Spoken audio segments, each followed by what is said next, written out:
Hello and welcome to the most horrific episode of Disinherited development yet. We've got not one but two new enemies, two new status conditions, a new animation or two, and some new decorations for the next area, the Chained Monastery. So let's set the scene. We're entering the Chained Monastery now, which is the domain of Silas the Dolorous. He's a monk who sought eternal life through suffering on the grounds that pain seems to extend time, and therefore transcendent agony might result in eternal life. His followers are feverishly devoted to this belief system, and spend their time coming up with new ways to inflict excruciating situations on themselves and each other.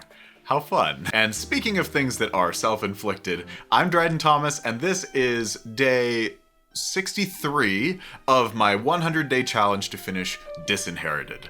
It's a side-scrolling roguelike game where you catch, throw, and parry your way through Death's domain to slay the Grim Reaper and claim eternal life, all to spite your father, who cut you out of his will. But before we get into the meat, or should I say the flesh of this video, I have an announcement from our sponsor. It's you. As I foreshadowed in the last video, I've decided to open up channel memberships, and now they are open. With that join button under the video, you can support the channel and my game development by affording me more time to work. Instead of joining a cult that's suspiciously obsessed with pain, why not join a cult that's suspiciously obsessed with bones? I wanted membership to be as accessible as possible for people, so the first tier is just 99 cents a month, and that'll get you the badges, the emojis, the Discord role, all that stuff. But the upper tiers have some really cool perks too, with my favorite one being that I'll draw you or a character of your design in the style of Samuel from Disinherited, and then you can use that however you want to. As of this recording, 15 people have already joined the channel, and I am just so thankful to all of you. Okay, so on to the first enemy. Apologies in advance because this is one of the most unpleasant things I've ever created. Though I'm gonna split blame on this one with Jams, who posted a lot of ideas for this area in Discord that were very inspiring. This is the Drawn. Not drawn as in what I did to my iPad to make this thing come to life, but drawn as in drawn and quartered. These acolytes were stretched on a rack for so long that they're now kind of resemble more of a squid. If you're a Junji Ito fan, some of the inspiration for this came from Amigara Fault. If you haven't read that, you should Google it and read it. It only takes 10 minutes and you'll remember it for the rest of your life. So instead of traditionally attacking, the Drawn let out this shriek of agony. The agony status condition immediately puts you into the exhausted state and saps you of all your stamina. You won't be able to wall climb or dodge roll or move or jump very fast until you fully replenish your stamina, which is a big problem if you're trying to run away from the Reaper. Luckily, you've got quite a bit of time to get away thanks to some VFX work. There's a slow fade in using Voronoi noise and a twist UV node, and then there's a new effect that also uses that twisting effect for the shriek itself. These spiky pieces are particles, and the fun piece here was being able to draw in a sort of rhythm for them using the size over lifetime property of the particles. I had a pretty specific vision for how I wanted this attack to look, and I'm pretty pleased with how it turned out. Okay, on to enemy number 2. These are called the Shackled. These are the strongest enemies in the Chained Monastery, lugging around this heavy ball and chain behind their back. But that's not how they attack you. Instead, the chains hanging from within their hoods seem to come to life and lash toward you like snakes, with a big hitbox that will leave you immobilized if the attack lands. I wasn't sure if this entire design was going to work at first, but after the animation was finished, I found myself actually getting some heebie-jeebies from these guys. The animation of this was probably the biggest challenge yet. Each of these chains has 12 bones that all needed to be manually adjusted one by one. Most of the time, the majority of the chain is hidden inside the robe and only comes out when the attack starts. Then during the death animation, all the chains kind of slither back in. It's pretty unpleasant, but not as unpleasant as the immobilized status that it inflicts. I courageously figured this part out live on stream on Monday, which resulted in some interesting debugging. Samuel's movement is defined by a chain of methods that's executed each frame, and finding the break points where the immobilization could take over was the hard part. In the end, I just put it last for maximum simplicity. Someday I'll turn Samuel's code into a state machine, and all my suffering will be over. Once you're immobilized, you need to flick the control stick back and forth or AD spam to get free. Chat told me that anything else would be really easy to spam with macros, and I believed them. This part was fairly simple. It's just a variable that ticks down by 1 every time you change directions. The last step was just adding a script to the hitbox that triggers when there's a successful attack and then looks for the immobilization script on the thing that got attacked. Different attacks can also apply different levels of stacks of immobilization, which would be another way that I could increase or decrease the difficulty. At the very end of this saga, I was a good little programmer and recognized that Agonizer and Immobilizer are just two different versions of status effects. So I put status effects into an interface called iStatusEffector, which only has a try-inflict method on it. That takes some of the logical burden out of the already bloated hitbox script. The next step would be to make being immobilized and agonized their own interfaces. That way I could make different implementations of those effects based on the entity that gets affected by that status condition. But I don't want to be that good of a little programmer yet. Not before I need to.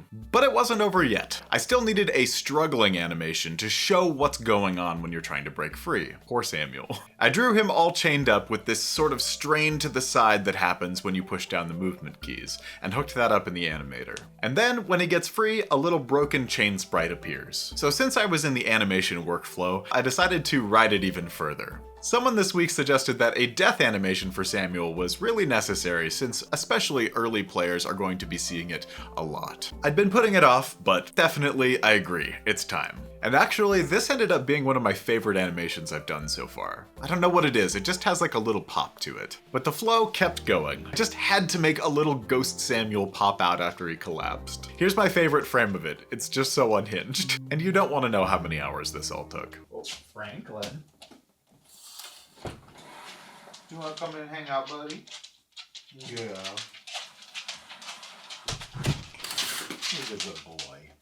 Then it was time for some decorations, just to give that extra little spark of joy to the monastery. I've decided that the official color of this area is going to be yellow, in the same way that the official color of the Infinite Machine, Augusta's area, is going to be purple. These banners have an emblem on them that I went a little too far into detail with on stream, but I'm gonna do it again because I have no regrets. I started the emblem with this kind of upward right triangle, which symbolizes enlightenment and ascension. I imagine that the original monastery Silas founded had this A-frame shape, like a Scandinavian stave church. The squares below to me echo a couple of things: the chains that suspend Silas, a spider, and chain links. It also follows a fractal pattern which can get smaller for eternity. In the Wednesday art stream, we googled a lot of medieval torture devices that probably had my FBI agent very worried, but at the urging of the Bone Crew, the first one that was drawn was a breaking wheel, but it was made of bones. Until writing this, I didn't actually realize why it was called a breaking wheel, or what you even do with that. I won't give a description, but it's not tie somebody to it and spin them around a bunch. Next we got a Judas's Cradle, which is just about as bad. And finally, a brazen bull, which is an ancient Greek torture and execution device where you open the hatch, insert condemned person, close hatch, light a little campfire below. You can imagine what happens next.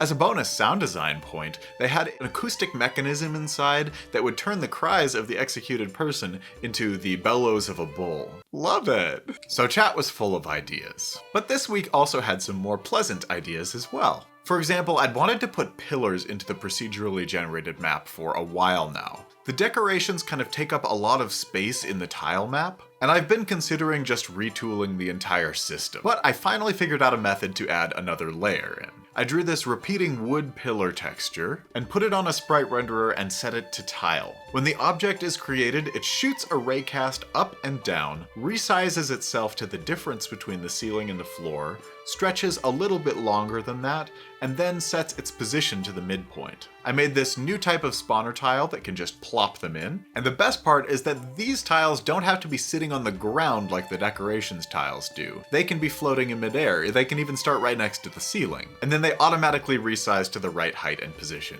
Put a little parallax effect on, and they nicely sink into the background. This solution opens up a ton of other options for layering in decorations, and I'm really excited to see where that goes. The last decor thing I drew was the far background. This whole monastery is made of wood to separate it from the catacombs and another planned area that might be made of stone.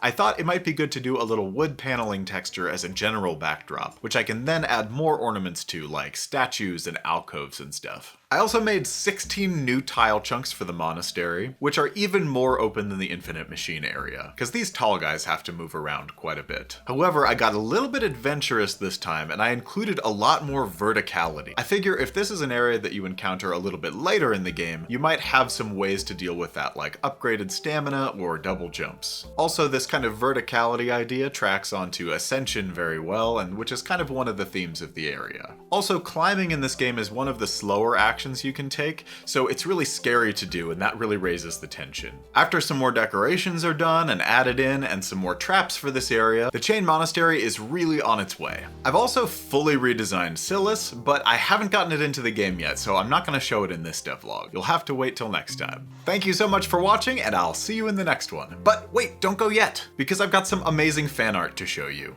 Thank you so much to my Discord mod, Isla, for reaching out to all of these artists and getting permission from them to showcase their phenomenal work. And also thank you to our Spine Squad and Up members whose names are scrolling right now. If you have some fan art you've submitted and it's not being shown in these credits, don't worry, I'm probably just saving it for another video. And if you do have some fan art that you want to submit, please submit it to my email or to Discord if you use that. I would love to see it, and it brightens my day literally every time.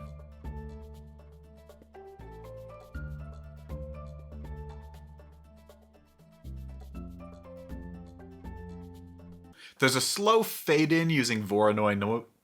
There's a slow fade in using Voronoi no. Voronoi noise. Voronoi noise.